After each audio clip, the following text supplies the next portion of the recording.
G'day everyone, got something a bit different for you today, a bit of a longer form video, and it's probably going to be a bit more, philosophical than diving into deep space or showing you some features. So it's a bit different. Hope you like it. We're going to just sort of roll around some ideas, and we want to kind of share maybe just some higher level thinking about what it is that we're trying to do at deep space. I want to introduce you to this guy here. This is our builder.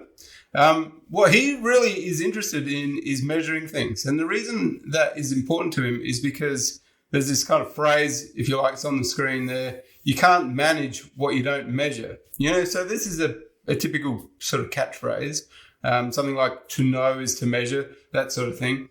And really that's probably the key takeaway from kind of what I want to talk about today. You have to manage, to manage, you have to measure the pieces in play. That is a real core fundamental piece of what deep space is all about.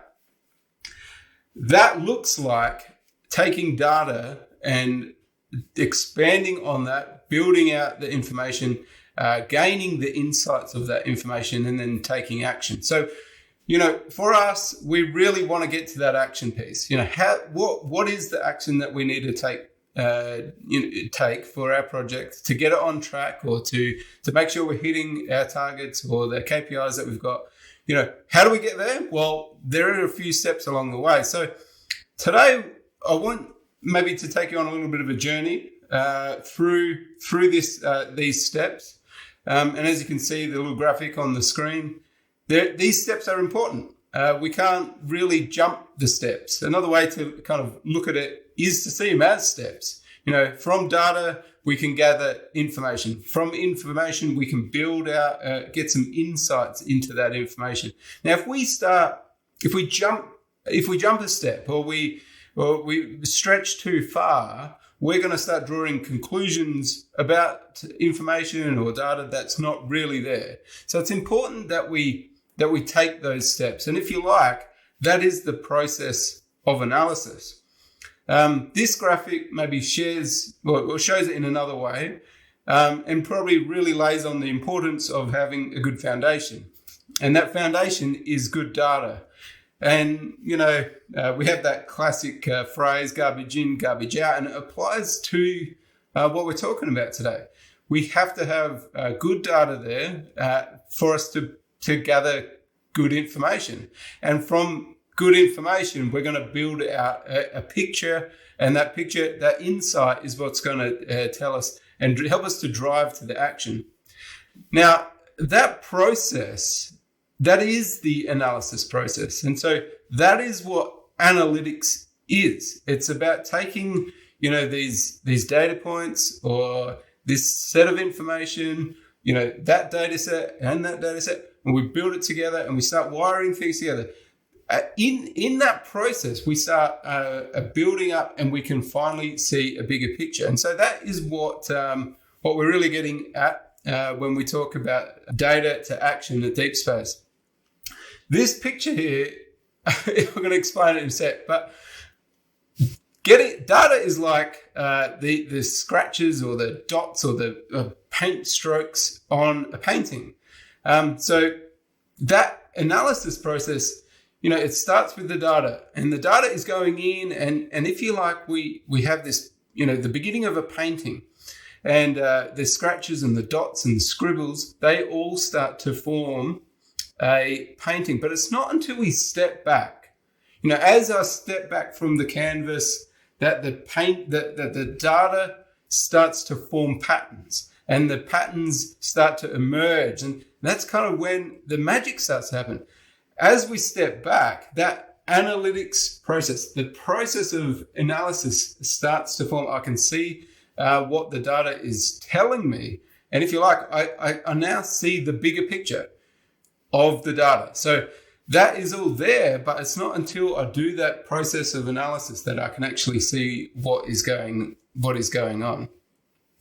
So, we have tons of data.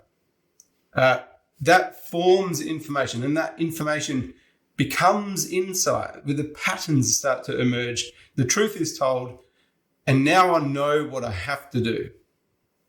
tell me what I have to do. Well, I can now see what I have to do in order to take good action. This quote here, Napoleon, war is 90% information. That is kind of a classic. So I'm going to start now in this presentation to start going into how we get from data to information. But in order to do that, I kind of want to just sort of frame data a bit more. When I first learned Revit, we're going back sort of, 15 years ago, something like that. Or maybe a bit longer than that. That's a bit scary. So there's this turning point when you're learning Revit or you're cutting into this BIM world. The turning point happens when you realize that what you're doing, you're not drawing lines on paper or in paper space or model space. What we're doing is we're manipulating a database, and that is what Revit is. And that is what this graphic is trying to show here, that the data is just kind of raw facts and processes, raw, data. We can really imagine it when we think of an Excel spreadsheet. It's just cells with values in it. And so that is what the kind of raw data is. And, that can be quantitative data or, that's numerical in value, or qualitative, categorical, and descriptive data. And so that's kind of the difference. But we see in this modeling world really, really easily. Once we start figuring out, okay, so this is just an object. This element has a lot of parameters, and those parameters have got values. Now I see I'm manipulating the data. But data becomes information when we turn it into something meaningful. So I've got these two images on screen here kind of explain this. So cells in an Excel spreadsheet, they're not anything until they have meaning, and that meaning, that's what the information becomes. And when I start doing things like a lookup in Excel, I can jump from one table to another. That lookup is now starting to build a relationship, and that relationship is what is now going to inform me what that value in that cell actually really represents. And the image on the right is Power BI, and I've got two tables here, and then I'm starting to build a relationship between these two tables, and now the data is informing me. It's information. So we went down this journey, and it took us, and maybe a lot of people, maybe you have been down this journey where you're starting to extract information out of Revit. You're putting it into an Excel spreadsheet. You're using something like, I don't know, some tool to extract the data. You end up in Excel. Maybe you're using Dynamo or something. But that is that's where you really see the value of it. Or you've got Excel data of the same, model data. It's just in a different format. But what we found, and what you will find is, when you're working with Excel, is you just run into limits. You start realizing, well, hang on, I'm duplicating all of this effort. The decentralized piece, I've extracted my model and I've got an Excel spreadsheet, but this guy over here has also done the same thing, but his Excel spreadsheet's on his desktop. Now we've decentralized from the model that we had. There's other things that we run into when we were dealing with Excel, is just limits, the size limits of what Excel can handle. So along our journey, we learned, well, we're going to have to do something beyond Excel. We need a database engine. And that started to really raise up some questions. So in our journey with Deep Space, we're going back in a sort of 2015 sort of era. We had to come up with a schema design, and we're talking about things like keys and indexes. And all of this was helping us. We had to learn how to deal with data on a big scale. Just this table really just shows you the main differences between the spreadsheet version and the database schema. You've just got limits on one side, whereas in a database you are virtually unlimited. The other thing is, and you can read this, but the performance at scale. So when I start dealing with multiple models now, so what I want to see today's model, but where were we a week ago with the models, or where were we with the other subcontractors or consultants models? So now I'm dealing with tons of data, and now I'm trying to look at it across time.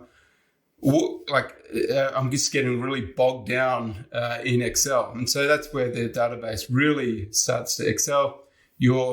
Excuse the pun, but you're performant at scale. So there's a few other things there that you might find interesting. Obviously, with the centralized and the disconnected section that you have there with Excel. As we approached the big data piece, we start asking more questions. How do we bring tons of data into this environment, and then how do we manipulate it? How do we view it?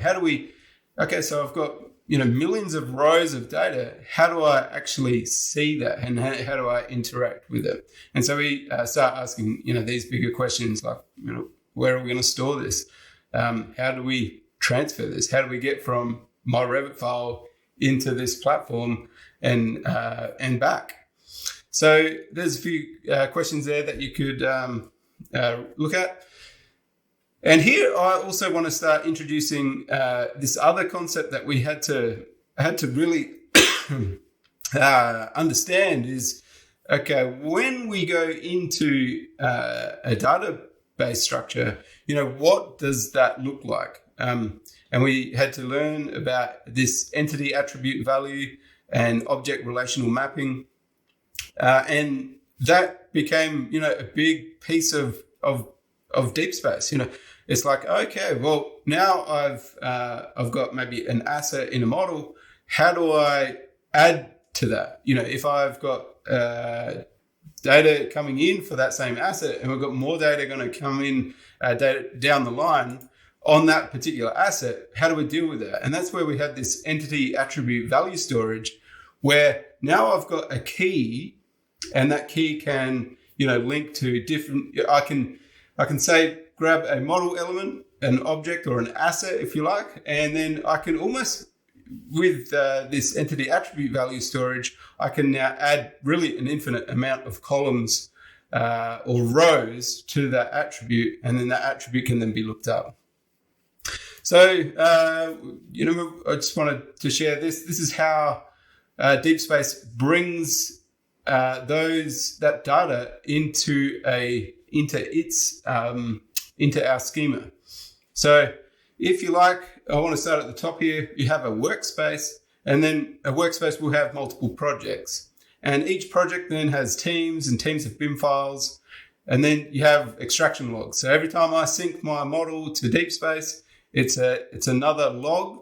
And now I can compare that, do that historical analysis over time. So I'm just going through this pretty quick because there's another slide that sort of shows just the sheer scale that you can approach in a database that you just run into limits with Excel. So I wanted to sort of blast it through that really quick, but what I want to get to now is that information. So we're back at our pyramid here. I've collected all of this data, and that is what Deep Space has primarily done to this moment is it's just been collecting the data on your project. So every time I've synced to Deep Space, I'm collecting a ton of data around my project, but and that data means something, which means I've got now the information. And now what I want to talk about is how do we turn that information into insights? This is something I really want to push on everybody. Is that we don't need more data, we need more insight. And that's what I'm going to talk about here now for a moment.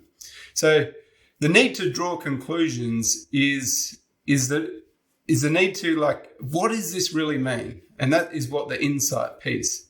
So another point here is the key to good decisions is turning the data into insights. And that is what we need to help manage our project. So going back to the start, we've got our construction worker there. To manage my building, I need to measure it. to manage my project, I need to measure the data coming in, but I need to turn that information into something, and that is what that insight is all about. And that's what it's going to level us up against our competition. So, if you're a builder and there's a competition right next door, what's going to separate you is how you can measure your projects and manage them really well. Down the bottom there, KPIs and goals, that is also really important. So once we've got insight, now we can start going, okay, you know what? This is what we kind of need to be looking at. This is where we need to target on this type of project. Maybe I've got 5 healthcare projects, 5 hospitals around the country. I've got insight into all of those, and now I've got metrics that we can be targeting to meet those.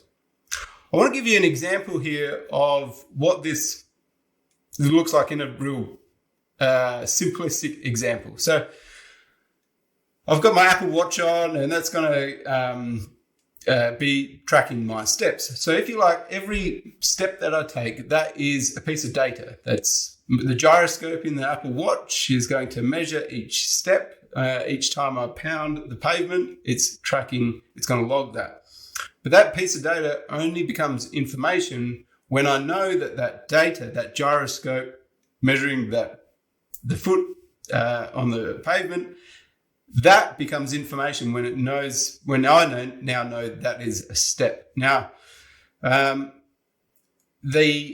so I've got the information, steps.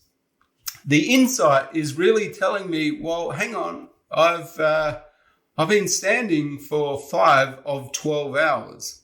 So now I've got from the information I can gain the insights. What is this really trying to tell me? Okay, you've only been standing for 5 of 12 hours. That is really what is important to this. We would bring this back to projects, and this is back in 2015 where we first started kind of really diving into this. What is the information in my project models trying to tell me about our project? And so we start, like trying to plot this on a health scale. How healthy is my model?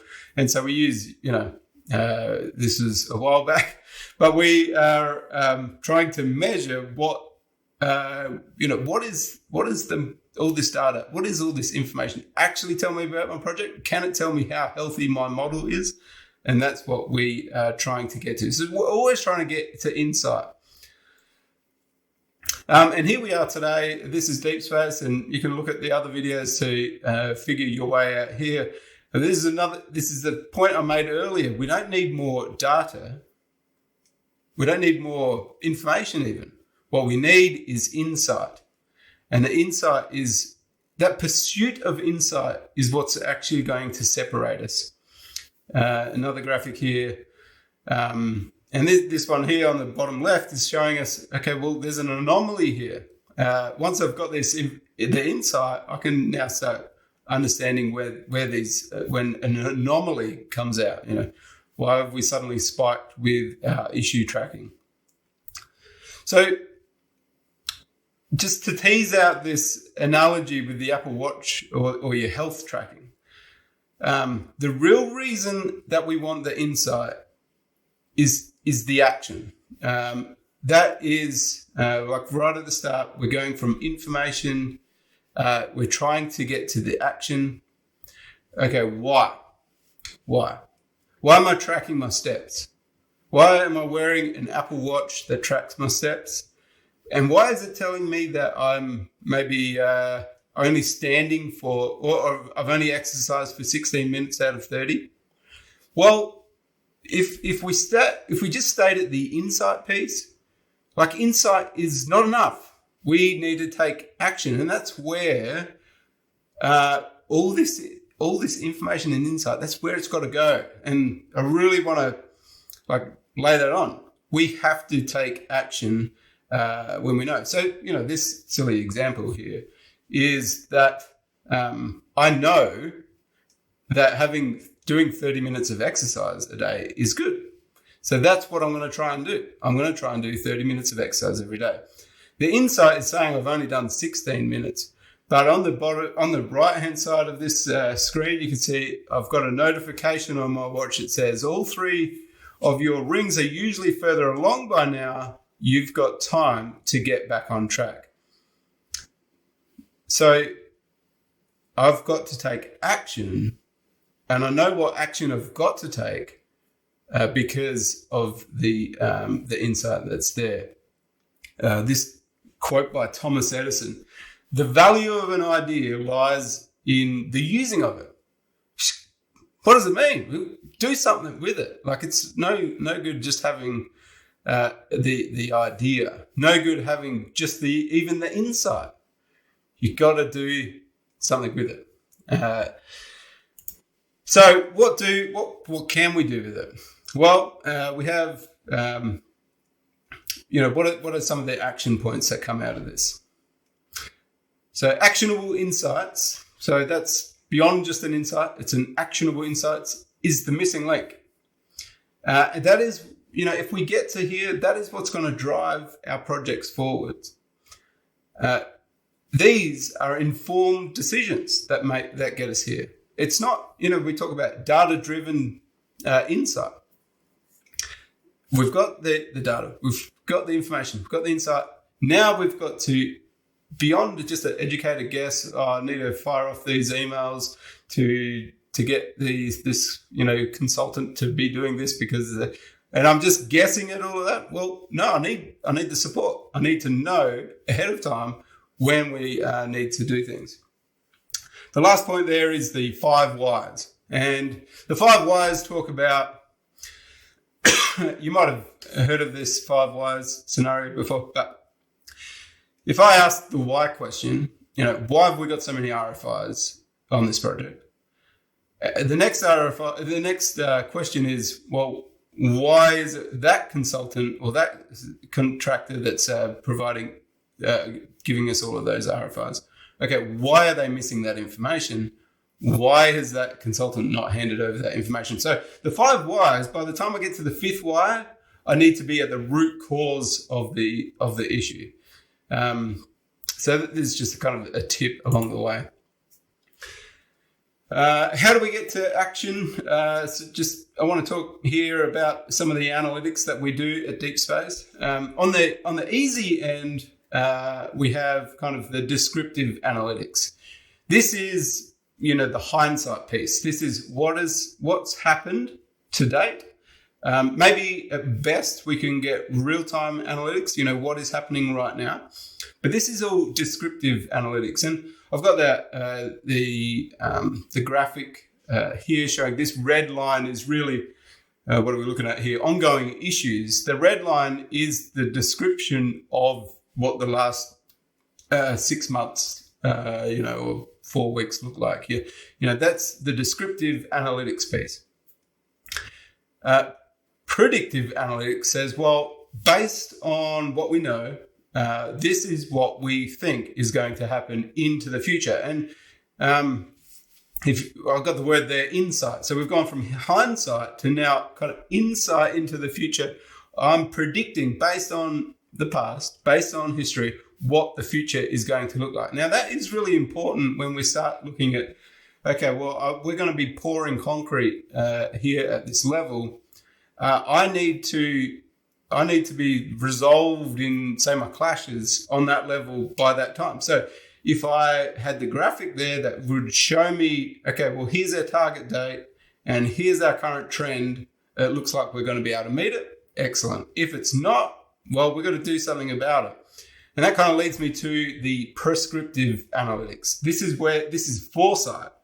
And this answers the question, what should we do and why should we do it? So again, this is getting harder. This analytics is hard work because you've got to bring in a lot of questions, a lot of insight has got to inform what would be the prescriptive analytics that you're going to take here. But it answers these tricky questions. So it's like, well, based on this current trend, are we going to be able to pour concrete?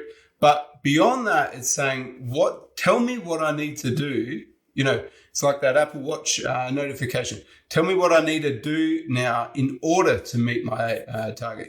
Who is the trade that I need to hurry up, and who's the person that is, dealing with that thing that needs to get done. So that's the prescriptive analytics. I want to go here. I just want to talk real briefly here about the insight, the biases that come from the insights, perhaps. This cognitive bias is when we bring maybe some thinking to a subject that is going to be weighted incorrectly. And I've got a good example, actually. Like it's an example that really shows you, well, okay, I could easily make that mistake. I could really do that. On the left here, there are multiple, different types of biases: confirmation bias, selection bias, historical, based on the past, every other project that I've worked with that looked like this. And so I know this is what's going to happen now. But this survivor bias, I've got this picture of this World War II plane, and what was happening at the time was all these planes were coming back, and the army was, they figured out, based on all of the bullet holes, what we need to do is we need to reinforce our planes so that they can, survive these bullet holes. Have a look at them. I can see where they all are. We've got the metrics. We've got the data. This is where we're getting shot. This is where we need to reinforce the plane with stronger armor in these areas. And it wasn't until a statistician came along and was actually looking, this mathematical, guy, statistician said, actually, what we're looking at is we're only looking at the planes that are coming back. What about the planes that aren't coming back? See, the planes that come back have got these bullet holes, but they've survived. So let's reinforce these planes in the areas that don't have the bullet holes, because clearly, perhaps, that is where these planes are getting taken down. And so that bias, another example is World War I, I think, where they invented this army helmet. When they introduced that helmet for the guys on the front line, what they noticed was there's a skyrocket in the amount of injuries that were happening. And people were like, well, we need to get rid of these helmets. Clearly, we've brought in this helmet, but look at the injuries. People are got more injuries happening on site. Obviously, the helmet isn't fit for purpose. But when you look at the other data, it was explaining that, injuries have gone up, but fatalities, they've gone down. So the helmet is actually doing the job, but it's keeping people alive. And so the injuries have gone up. So that's kind of examples of biases that we can bring to the data or the analytics that are happening on our projects. Just a couple of other things that might be helpful for you when you're interpreting the data. You're looking at the insight. Okay, so what's the action piece? Some of this might be helpful. It just at least might frame a few more, what's the follow-on conversation? What's the action piece out of this insight? Well, the context is really good. So you need to bring context to the analytics. So it's okay to say, we got 300 issues this week, but the context is, you should have seen how many issues we had last week, or compare this project. If I'm closing out an issue on average at 30 days, it's taken us to close out issues on this project. Well, let's now compare this to other projects. What's the benchmark? And the context is going to inform us a little bit more on maybe the action. If it's good, if we're doing well, that's excellent. If we're not, the context is going to explain what that looks like. The supporting detail is, show me how we got there. I can see we've got more concrete in this project, but tell me how many cubic meters where is the detail here? What are these supporting details? The relevance is, I've got there the modelers on screen in the brackets. We did a lot of, in the past, as a consulting firm, we have done a lot with coordination and clash detection. And so we've all sat through these coordination meetings, and we've got a room full of modelers in the... Something dawned on me when I realized, well, it's actually...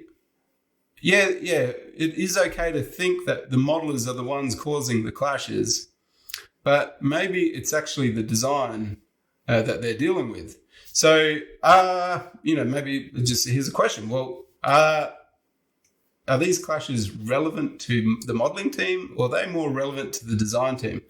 That relevance is what is really important. The specificity, I know we've got clashes. We've got this many clashes on a project, but whereabouts are they in the building? Let's get to the point here. Where are they? Explaining why could be another, action point is, well, why have we got 27 issues that are all related to this one piece of equipment that we've got selected? That's the explaining why. And clarity, the signal through the noise, that is ultimately what we're trying to do. We're trying to get data is very noisy, and we're trying to get to, what is the signal out of all of this? What is, what's the clarity? Show me with clarity what all this data is telling me. So that is about it. I just want to finish on this kind of last screen, and I want to reiterate, you can't manage what you don't measure.